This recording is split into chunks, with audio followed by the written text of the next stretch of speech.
నాలాంటి తిక్క పనులు ఎవరైనా చేస్తారా? ఏంటి మంచి ఫుడ్ ఎదురుగుంట పెట్టి ఇలా అంటుంది అనుకుంటున్నారా?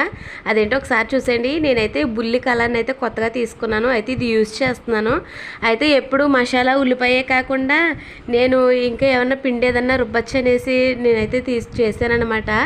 నేను దోసపిండికని నానబెట్టుకున్నాను బియ్యం పప్పు, అదైతే రుబ్బానమాట. రుబ్బితే ఇదిగో ఇక్కడ చూపిస్తున్న విధంగా వచ్చింది. ఇప్పుడు ఇందులో నేను మైదాపిండి, పెరుగు, అలాగే ఉల్లిపాయ, కొంచెం వంట సోడా వేసి ఉప్పు వేసి నేనైతే ఈ విధంగా కలుపుకున్నాను. చూసారు కదా, ఇక్కడ చూపిస్తున్న విధంగా ఈ విధంగా కలుపుకొని ఇక్కడ స్టవ్ వెలిగించుకుని అందులో ఆయిల్ యాడ్ చేసుకుని అది హీట్ అయిన తర్వాత ఇలా ఒక్కొక్కటిగా వేసేసుకున్నాను అన్నమాట. చూస్తున్నారు కదా, ఈ విధంగా వేసేసుకుని వేగిన తర్వాత ఒక్కొక్కటిగా తీసేసుకుంటే సరిపోతుంది. అయితే నేను ఎప్పుడు ఇలా చేయలేదు. ఏంటి ఓన్లీ ఇవే కాకుండా పిండైనా రుబ్బచ్చా అనేసి నేనైతే సరదాగా ట్రై చేశాను.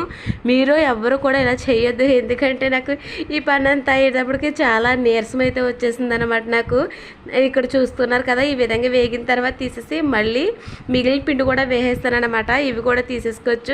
అయితే నేను చేసిన తిక్క పని ఇక్కడితో ఆగలేదు.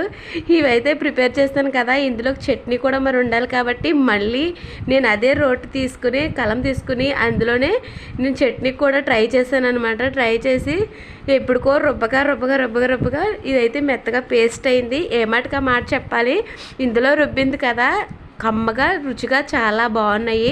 నాలా మీరు ఎవరైనా ఎప్పుడైనా ఇలా ట్రై చేస్తారా? చేస్తే కామెంట్ చేసేయండి. మన ఫన్నీ వీడియో నచ్చితే లైక్ చేయండి, షేర్ చేయండి, సబ్స్క్రైబ్ చేసుకోండి. టేస్ట్ మాత్రం చాలా బాగుంది.